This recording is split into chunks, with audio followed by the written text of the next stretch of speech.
सबसे पहले मंच पर विराजमान हमारे तमाम पुरखों को नमन। साथ ही सलम्बर की इस सोनारा की पावन धरा पर आप सब तमाम सामाजिक क्रांति के अग्रदूत, सामाजिक न्याय और अपने हक अधिकार के लिए लड़ने वाले भाई थावरचंद जी के साथ में जो बर्ताव हुआ, उनके समर्थन में आए हुए तमाम भील प्रदेश के गणवीरों को मेरा लाख लाख जोहार। साथ ही आज के इस मौके पर मैं विश्व आदिवासी अधिकार दिवस की आप सबको शुभकामनाएं देता हूं। और मुझे आज बड़ी खुशी हो रही है कि मेरे समाज के अंदर लोकतांत्रिक व्यवस्था जाग गई है, सच और झूठ को पहचानने की ताकत आप में आ गई है। और आज के दिन हम हमारे अधिकारों के लिए तो बात करेंगे ही करेंगे, लेकिन हमारे थावरचंद जी जो विधायक हैं, उनके साथ में जो बर्ताव हुआ है वो हमारे लिए दुख की बात है। आज आप सब यहां पर विराजमान हो और धरने पर बैठे हो। मैं यहां से कलेक्टर महोदय और राजस्थान की सरकार और देश की मोदी सरकार को कहना चाहता हूं कि तुम जिस राष्ट्रवाद की बात करते हो, भाईचारे की बात करते हो, हम आपसे पूछना चाहते हैं कि इस देश के अंदर लोकतांत्रिक व्यवस्था के माध्यम से जनता को अपने चुनने हुए नेता के लिए बोलने का अधिकार होता है, उसके अधिकारों के सुरक्षा के लिए लड़ने का अधिकार होता है। लेकिन यह हुआ जस्ट उल्टा कि एक राजकीय टूर्नामेंट के अंदर वहां के कुछ भारतीय जनता पार्टी के गुंडे लोग हमारे जो जनता के द्वारा चुने गए नेता थावरचंद जी हैं, उनके साथ में अभद्र व्यवहार करते हैं, मारपीट करते हैं और वहां से वो प्रताड़ित होकर शासन प्रशासन को अवगत कराते हैं कि ये जो घटना हुई वो बिल्कुल गलत हुई है।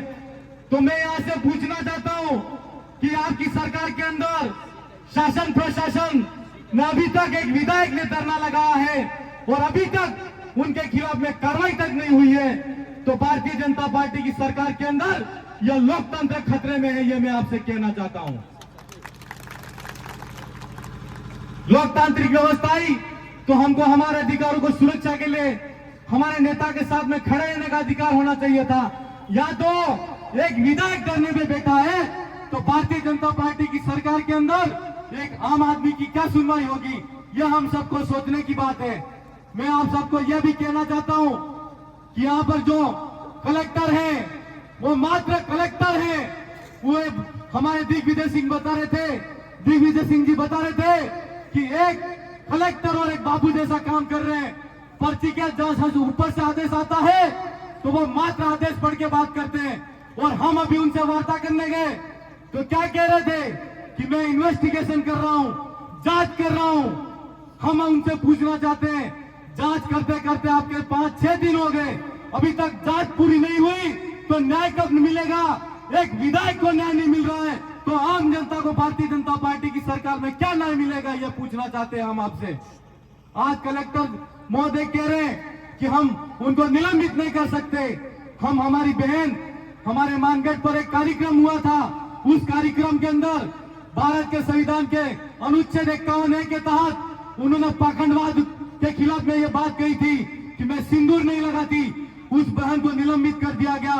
और यहाँ पर एक विधायक अपनी यहाँ पर उनके साथ में जो बर्ताव हुआ उन दोषियों के खिलाफ में वीडियो वायरल हुए, वो वीडियो बता रहे हैं, व्हाट्सएप में जो चैट हुई वो चैट बता रहे हैं। और कलेक्टर साहब कह रहे हैं कि मैं जांच कर रहा हूं। क्या जांच कर रहे हो अब तक, ये पूछना चाहते हैं हम। और कलेक्टर साहब, हम आपको कहना चाहते हैं कि जो टूर्नामेंट आयोजित हो रहा था वो राजकीय टूर्नामेंट आयोजित हो रहा था, और आपको अगर कलेक्टर बने हो और आपको आर्टिकल और नियम नहीं पता है तो हम आपको बता देना चाहते हैं कि जो राजकीय कार्य में बाधा पहुंचाने का काम किया है, यहाँ पर संवैधानिक पद पर बैठा हुए विधायक के साथ में जो बर्ताव किया गया है, तो राजकीय कार्य में बाधा पहुंचाने का आईपीसी की धारा 332 और 353 के खिलाफ में उनके खिलाफ में कार्रवाई होनी चाहिए कि नहीं होनी चाहिए। और वीडियो के माध्यम से, व्हाट्सएप के माध्यम से जो चैटिंग हुई, वो जो गुंडा मवाली जैसी भाषा का इस्तेमाल किया गया, एक मन्नालाल जी रावत जो सांसद हैं, वो आज आदिवासियों के सर्टिफिकेट लेने के बाद में ये कहते हैं कि बाप के कार्यकर्ताओं के घर जला दो। हम उनसे कहना चाहते हैं, किसी बाप के कार्यकर्ता में खाली एक दिया जला के दिखा दो, हम आपको जमान जाएंगे। तुमको हमारे को छूने की भी हिम्मत नहीं है। और ये हम आपको कहना चाहते हैं कि आप सांसद के अभी बन गए हो तो बड़े गुमान में मत रहना। हमारे वहां पर जनता ने हमारी ताकत है, लोकतांत्रिक व्यवस्था की जो ताकत है और जनता की ताकत है, उस जनता की ताकत ने अपनी ताकत को पहचान लिया और ऊंचा टावर जिसको कहते थे, जिसको तुमने गोद में लिया, उसको ऊंचे टावर को गिरा के समंदर में फेंक दिया। इसलिए हम उनको भी कहना चाहते हैं और उनके इशारों पर अगर कलेक्टर महोदय और एसपी साहब काम कर रहे हैं तो हम आपको भी कहना चाहते हैं कि आज नहीं तो कल अगर ये गुनाह साबित हुआ तो आईपीसी की धारा 100 करोड़ के तहत मिथ्या साक्ष्य पेश अगर आपने किए हैं तो हम आपके खिलाफ में भी एफआईआर कराएंगे और सुप्रीम कोर्ट के अंदर जाएंगे। क्या समझ रखा है आदिवासियों को? आज तक आपने ऐसा समझ रखा था कि हम जैसा चलाएंगे ऐसा चलेंगे, लेकिन कलेक्टर साहब हम ये कहना चाहते हैं कि आप कलेक्टर बने हो, अंग्रेजी हुकूमत के अंदर कलेक्टर बनते थे, क्या काम करते थे आपको पता है? क्या काम करते थे पता है? सिर्फ कलेक्शन का काम करते थे। और ये नया नया जिला बना है तो इनको भी कलेक्शन ही करना है, मात्र कलेक्शन के अलावा कुछ नहीं करना। इसलिए ये अभी तक सिर्फ सूचना जुटा रहे हैं और कलेक्शन रुपयों का करना है या पैसों का करना है। लेकिन कलेक्टर साहब हम आपको भी कहना चाहते हैं कि हमारे विधायक के साथ में राजकीय टूर्नामेंट के अंदर उन लोगों ने, चाहे वो शिक्षक हो, चाहे वो आपराधिक प्रवृत्ति के गुंडे भारतीय जनता पार्टी के लोग हो, लेकिन उन लोगों ने गलत तरीके से जमावड़ा करके हमारे विधायक के साथ में जो बर्ताव किया है और व्हाट्सएप वीडियो के माध्यम से जो मारने की धमकी दी है, तो 141 आईपीसी की धारा के तहत उनको जेल का और 3 वर्ष का कारावास होता है। आपको अभी तक धारा नहीं है तो हम बता रहे हैं और आपको कहना चाहते हैं कि आप तत्काल प्रभाव से उनके खिलाफ में कार्रवाई करो। और हमारी एक बहन मानगढ़ पे बोली थी, वो सिर्फ 151 के तहत उन्होंने सिर्फ विज्ञान पे बात कही थी और हमारे पाखंडवाद से हमारे समाज को मुक्ति दिलाने पे बात कही थी और उनको एपीओ किया गया था। और अभी तक जो लोग भारतीय जनता पार्टी की बात करते हैं और उनके खिलाफ में ऑडियो है और हमने कहा उनको निलंबित करो, तो आप कहते हो कि कोई उनके खिलाफ में एविडेंस नहीं बन रहा है।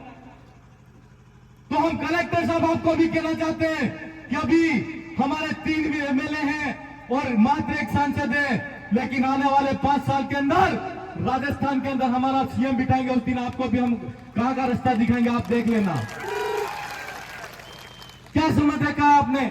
हम आपको इस मौके पर कहना चाहते हैं कि अभी हमारा डेलीगेशन टीम यहां पर बैठेगा और हम अगले 24 घंटे के अंदर क्या करेंगे और 2 घंटे बाद हमारी बैठक है। हम आपको मात्र 4 घंटे का समय देते हैं और 4 घंटे के अंदर जो शिक्षक है उसको निलंबित नहीं किया और जो दोषी है उनको सही दोषी को अगर आपने नहीं पकड़ा तो निश्चित तौर पर हम आपके खिलाफ में भी जाएंगे और सुप्रीम कोर्ट के अंदर आपके खिलाफ में भी केस दर्ज कराएंगे। और मेरे भाइयों, यहाँ पर हमारे साथ में राजकुमार जी रोज जो राजस्थान की विधानसभा के अंदर थे तो उन्होंने डंका बजाया था। और मैं आपको कहना चाहता हूं सांसद साहब कि आप हमारे समाज के आगे के दूत बन के जब ये मन्नालाल रावत वहां पर संसद के अंदर जाए तो उसको बाहर का रास्ता दिखाना कि वहां पर दक्षिणी राजस्थान के अंदर आदिवासियों का घर जलाने की जो बात करता है उसके खिलाफ में लड़ने वाला एक शेर भी यहाँ पर संसद के अंदर बैठा है, ऐसा दिखना चाहिए साहब। और इस मौके पर मैं आप सबको भी कहना चाहता हूं कि अभी आपने ये लड़ाई शुरू की है तो भाई मेरे उमेश जी बता रहे थे कि हमको लड़ाई मजबूर बनकर नहीं लड़ना है, मजबूत बनकर लड़ना है और प्रशासन को घुटनों के बल ना देना है, ये मैं आपको कहना चाहता हूं। यहां तक की लड़ाई हमने संवैधानिक तरीके से लड़ी है और आगे की लड़ाई आप ऐसे ही संवैधानिक तरीके से धरना प्रदर्शन के माध्यम से हमारा विरोध प्रदर्शन कराते रहेंगे। और भाई थावर चंद जी को जब तक न्याय नहीं मिलता तब तक उनके साथ में कंधे से कंधा मिलाकर खड़े रहोगे। मैं हाथ खड़े करके आप आश्वासन दो और विश्वास दो कि आप इनके साथ में खड़े हो कि नहीं खड़े हो? खड़े हो, ऐसे ही खड़े रहने का है। और जो लोग बाप को खत्म करने की बात करते हैं और कहते हैं कि बाप पार्टी खत्म हो जाएगी, हम ये कर देंगे, तो बाप पार्टी को खत्म करने वाला हमारी विधानसभा के अंदर महेंद्र मालवीय था। यूं करके बीजेपी के अंदर ज्वाइन की, खुद खत्म हो गया कि नहीं हो गया? हो गया कि नहीं हो गया? आपके अंदर वो ताकत है। मैं उनके लिए चार पंक्तियां कहना चाहता हूं। क्या समेटेगा हमें वक्त का ये गहरा दरिया? क्या समेटेगा हमें ये वक्त का गहरा दरिया? हम किनारों से उबरने का हुनर जानते हैं। हम किनारों से उबरने का हुनर जानते हैं। क्या समेटेगा वक्त का ये गहरा दरिया? हम किनारों से उबरने का हुनर जानते हैं। सीधे हाथों ने जो खींची है लकीरें टेढ़ी, उन लकीरों पर चलने का हुनर जानते हैं। जय जोहार, जय आदिवासी, जय संविधान, जय भारत।